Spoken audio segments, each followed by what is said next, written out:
அனைத்து ஜோதிட ஆர்வலர்கள், நண்பர்கள், சொந்தங்கள் அனைவருக்கும் வணக்கம். ஜோதிடம் வாழ்க்கை பயணத்தில் வெற்றி பெற தன்னம்பிக்கை கொடுப்பதே ஜோதிடம். நவகிரகங்கள் ஆதித்யாய, சோமாய, மங்களாய, புதாய, குரு சுக்கிர, சனிச்சராய, ராகு கேதுவே நமக. 27 நட்சத்திரங்கள், 108 பாதங்கள், கிரகங்களின் துல்லியம் சொல்லும் நட்சத்திர நாதர்களே நமக. புதனுடைய ஆதிக்கம் பெற்றவர்கள் மட்டுமே இந்த சேனலை பார்க்க முடியும், சப்ஸ்கிரைப் செய்ய முடியும். சுக்கிரனுடைய ஆதிக்கம் இருந்தால் மட்டுமே கலையை ரசிக்க முடியும், கடத்த முடியும், விரும்ப முடியும். So friends, like and share. மனமது செம்மையானால் மந்திரங்கள் தேவையில்லை. இப்போ நம்ம வீடியோக்குள்ள போயிடலாம். இந்த வீடியோவோட டைட்டில் என்னன்னா, சிக்கலில் சிக்காது சிம்மம், கணவன் மனைவி நண்பர்கள் ஆலோசனை பெற்றால். அதாவது அஷ்டமச்சனி காலகட்டத்தில் நம்ம எடுக்கக்கூடிய முடிவுகளால சில பிரச்சனைகள் வரும் அப்படிங்கிற அமைப்பில் இந்த அஷ்டமச்சனி காலத்தில் நமக்கு நன்மை நினைக்கக்கூடியவங்களான மனைவி, கணவன், நண்பர்கள் அவங்களுடைய ஆலோசனையை பெற்று நம்ம காரியங்கள் இறங்கினோம்னா நமக்கு பிரச்சனைகள் இல்லை அப்படிங்கிறது தான் இதனுடைய அர்த்தம். நாட்டுக்கு ராஜா, வீட்டுக்கு ராஜா, காட்டுக்கு ராஜாவாக வாழக்கூடிய தலைவனாகும் தகுதி கொண்ட, தலைமை தாங்கும் பண்பு கொண்ட, அரசியல் அரசாங்க தொடர்பு கொண்ட, மற்றவர்களை வழிநடத்தும் நாயகனான கம்பீரம் கொண்ட, எதையும் சாதிக்கும் தன்னம்பிக்கை கொண்ட, எதிர்த்தால் சாக்கடிக்கும் சக்தி கொண்ட, உயர் பதவிக்கு உயிர் கொடுக்கும் முகம் கொண்ட, தளராத மனம் கொண்ட சிம்ம ராசி நண்பர்கள். வர்ற 2025 வருஷம் மார்ச் 29 சனி பயிற்சி நடக்க போகுது. இந்த சனி பயிற்சியில சனி கும்பராசிலிருந்து மீன ராசிக்கு பயிற்சியாக போறாரு. உங்க ராசிக்கு 6ஆம் அதிபதியும் 7ஆம் அதிபதியும் பாவரும் அசுபுரமான சனி பகவான் உங்க ராசிக்கு 8ஆம் இடத்துல வந்து அமர்ந்து பலன்களை செய்ய போறாரு. இந்த பயிற்சியோட பலன்கள் உங்க ராசிக்கு எப்படி இருக்கும், என்ன பாசிட்டிவ் இருக்கும், என்ன நெகட்டிவ் இருக்கும் அப்படிங்கிறத தான் நம்ம இந்த வீடியோல பார்க்க போறோம். அதுக்கு முன்னாடி சனியை பத்தி தெரிஞ்சுக்குவோம். ஜோசியத்தை பொறுத்த வரைக்கும் 2 பிரிவுகள் இருக்கு. ஒன்று இயற்கை பாவர்கள், இயற்கை சுபர்கள். இதுல குரு, சுக்கிரன், தனித்த புதன், வளர்பிறை சந்திரன் இவர்கள் எல்லாம் சுப கிரகங்கள். ராகு, கேது, சனி, செவ்வாய் இவங்கெல்லாம் பாவ கிரகங்கள். சூரியன் அரை பாவர், அரை சுபர். இதுல முழுமையான பாவ கிரகம் தான் சனி. இந்த கோச்சார பயிற்சிகளை பொறுத்த வரைக்கும் முக்கியமா நாம பார்க்கறது 3 கிரகங்களோட பயிற்சி தான். இதுல குரு பயிற்சி 1 வருஷம், ராகு கேது பயிற்சி 1.5 வருஷம், சனி பயிற்சி 2.5 வருஷம்.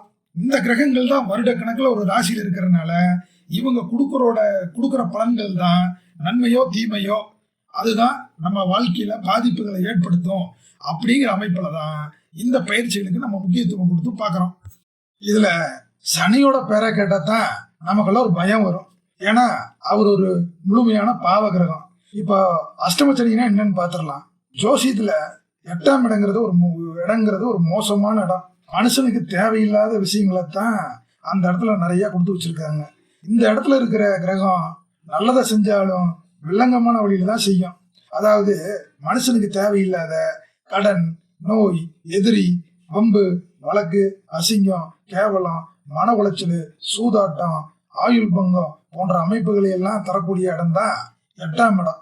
இதுல போய் நீண்ட நாள் இருக்கக்கூடிய பாவ கிரகமான அசுப கிரகமான சனி பகவான் அந்த 8ஆம் இடத்துல இருக்கக்கூடிய காலகட்டத்தை தான் நம்ம அஷ்டமச்சனின்னு சொல்றோம். இந்த சனி உங்க ராசிக்கு 6ஆம் அதிபதியும் 7ஆம் அதிபதியும் ஆகி அசுபராகி பாவராகி அவரு 6ஆம் இடத்திற்கு 3ஆம் இடத்துலயும் 7ஆம் இடத்துல இருந்து இப்ப வெளியே போன காரணத்தினாலையும் அந்த இடத்துடைய பலன்களை செய்வாங்க அப்படிங்கிற அடிப்படையில இதுல 6ஆம் இடத்து பலன்கள் பார்த்தோம்னா, அதாவது உங்க ராசிக்கு 6ஆம் அதிபதி சனி, அவரோட வீட்டுக்கு 6ஆம் வீட்டுக்கு 3ஆம் வீட்டுல இருக்கிறதுனால அந்த வீட்டு பலன்களை கொடுப்பாரு. உங்க ராசிக்கு 10ஆம் இடத்துல குரு அமர்ந்து அங்கிருந்து நேரா உங்க ராசிக்கு 6ஆம் இடத்தை பாக்குறாரு. அப்ப 6ஆம் இடத்துடைய பலன்களை கொடுக்குற அமைப்புல தான் கிரகங்களோட அமைப்பு இருக்கு. அப்ப 6ஆம் இடத்து பலன்கள் அப்படின்னு பார்த்தா அங்க இருக்கக்கூடிய ஒரே நல்ல விஷயம் என்னன்னா, வேலை இல்லாதவங்களுக்கு நல்ல வேலை கிடைக்கும். ஏற்கனவே வேலையில் இருக்கிறவங்களுக்கு பதவி உயர்வுகள் கிடைக்கும்.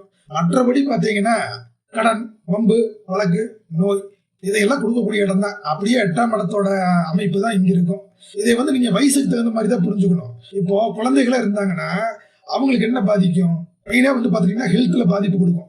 இதே ஒரு காலேஜ் போறக்கூடிய வயசுல இருக்கிறவங்களா இருந்தா காதல் மூலியமா அவங்களுக்கு பிரச்சனைகளை கொடுக்கக்கூடிய அமைப்பா இருக்கும். இதே மேரேஜ் ஆனவங்களா இருக்கிறாங்கன்னா அவங்களுக்கு கடன் வாங்கக்கூடிய அமைப்புகளை உருவாக்கி விட்டுரும். இதே ஏஜ் ஆனவங்களா இருந்தாங்கன்னா அவங்களுக்கு ஹெல்த்ல பிரச்சனைகளை கொடுக்கும்.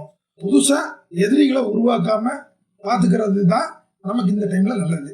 இதே 7ஆம் இடத்து பலன்களா நம்ம எடுத்துக்கிட்டோம்னா சனி இப்ப 7ல இருந்து வெளியே போன காரணத்தினாலையும் வர்ற மே மாசத்துக்கு மேல குரு பயிற்சியாகி மிதுனத்துக்கு போய் மிதுனத்திலிருந்து நேரம் உங்க ராசிக்கு 7ஆம் இடத்தை பாக்குறதுனாலையும் இந்த அஷ்டம சனி காலகட்டத்துல அந்த 7ஆம் இடத்தினுடைய நல்ல பலன்கள் நடக்கும். அதாவது உங்களுக்கு இந்த அஷ்டம சனியில உங்களுடைய மனைவி, நண்பர்கள், கூட்டாளிகள் இவங்கெல்லாம் உங்களுக்கு உறுதுணையா இருப்பாங்க. கணவன் மனைவிக்கு இருந்த விரிசல் விலகும். உதவிகரம் நீட்ட புதிய நண்பர்கள் கிடைக்கக்கூடிய வாய்ப்புகள் கிடைக்கும். புதிய தொழில் துவங்கக்கூடிய வாய்ப்புகள் கிடைக்கும். மனைவி வகையிலையோ கணவன் வகையிலையோ சொத்துக்கள் கிடைக்கக்கூடிய வாய்ப்புகள் இருக்கு. அப்ப பொதுவா நீங்க 6ஆம் இடத்துடைய பலன்கள் நடக்கும், 8ஆம் இடத்தினுடைய பலன்களும் நடக்கும் போது அதுல இருந்து உங்களை காப்பாற்ற போறவங்க உங்களுடைய மனைவியும் உங்களுடைய நண்பர்கள் தான் அப்படிங்கிறத நீங்க புரிஞ்சுக்கணும்.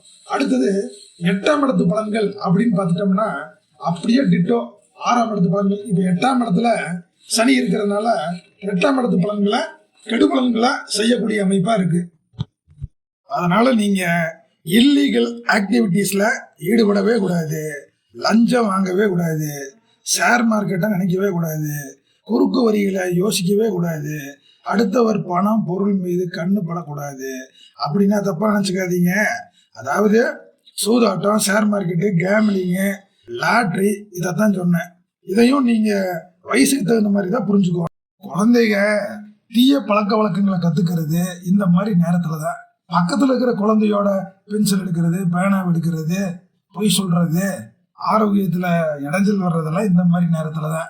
இதே நீங்க ஒரு இளம் பருவமா இருக்கிறீங்க, காலேஜ் படிக்கிறீங்க அப்படின்னா இந்த மாதிரி நேரத்துல தான் காதல் வயப்படுவீங்க.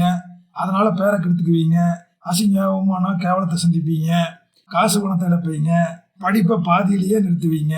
இதே நீங்க ஒரு நடுத்தர வயசா இருக்கிறீங்க அப்படின்னு சொன்னா கடன் வாங்கி கட்ட முடியாம தவிப்பீங்க. தேவையில்லாத பழக்க வழக்கங்களுக்கு அடிமையாகி பொருளாதாரத்தை இழப்பீங்க. வாலண்டியா போய் சம்பந்தம் இல்லாத பிரச்சனைகளை தலையை விட்டு மாட்டிக்குவீங்க. இதே வயசானவங்களா இருந்தீங்கன்னா ஆரோக்கியத்துல கவனம் செலுத்தாம நோய்வாய்ப்படுறது, அது எல்லா அஷ்டம சனி காலத்துலதான் இந்த மாதிரி எல்லாம் சனி 8ல் இருக்கிறனால செயல்படுத்துவாரு.